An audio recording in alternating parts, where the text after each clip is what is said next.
Is there a difference between faith and trust? We tend to think in terms of trust as the relationship that we have with another human being, that we trust that they're going to do the right thing. And we tend to use the word faith when we speak about God. We have faith in God, that ultimately God will be our Savior, that all of our prayers ultimately will be responded to. In the final analysis, though, there really is no difference between trust and faith, except for the fact that when we speak about human beings, maybe we have an implicit understanding that they are more likely to execute what we want them to do, as opposed to God, where we're not quite sure of whether God's going to respond to our petitions, our prayers, our desires.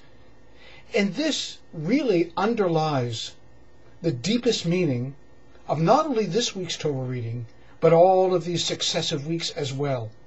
We read not so very long ago about Adam and Noah, and subsequently of Abraham, Isaac, and Jacob, and all the matriarchs, and all the trials and all of the events that happened to them in their lives.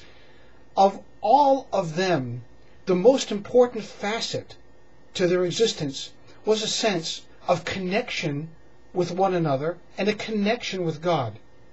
In the final analysis, you know the truth.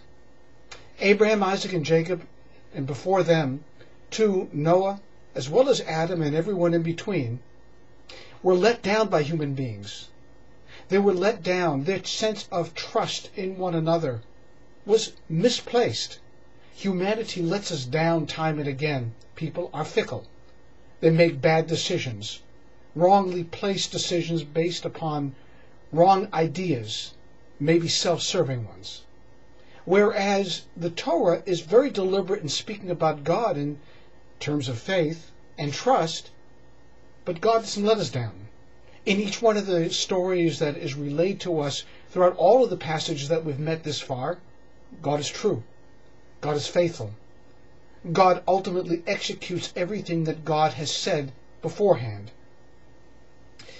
In this week's Torah reading, we find that God has told Moses again that he is going to harden Pharaoh's heart. And this is one of the most vexing, most difficult problems for the reader of the Torah. How dare God harden Pharaoh's heart when at the same time he's trying to free the Jews from slavery?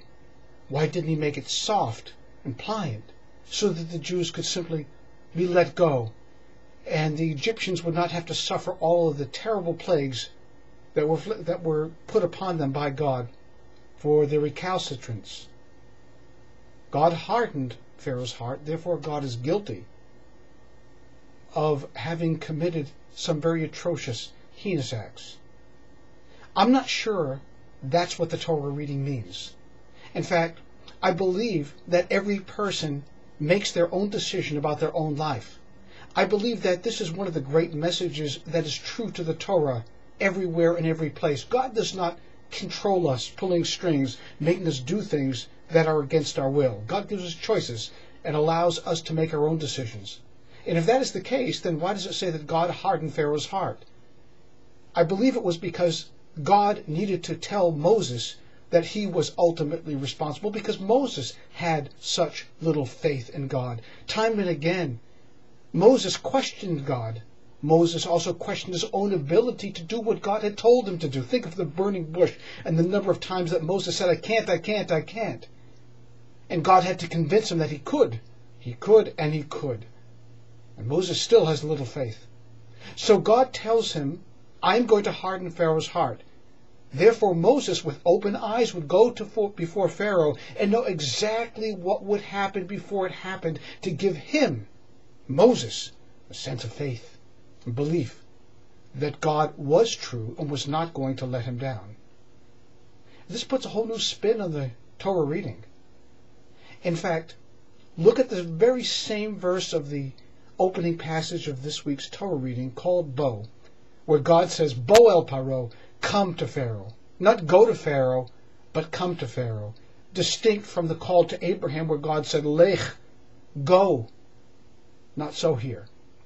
Come. Come to your present. Come to your future.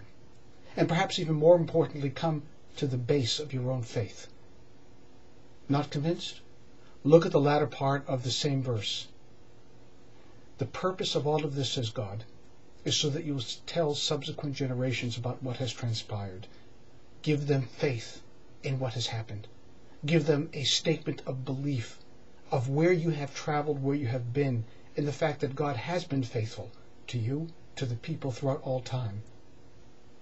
Trust and faith are very much bound up one with another. And perhaps if we are going to invest trust and faith, it would be far wiser to do so in God than in humanity.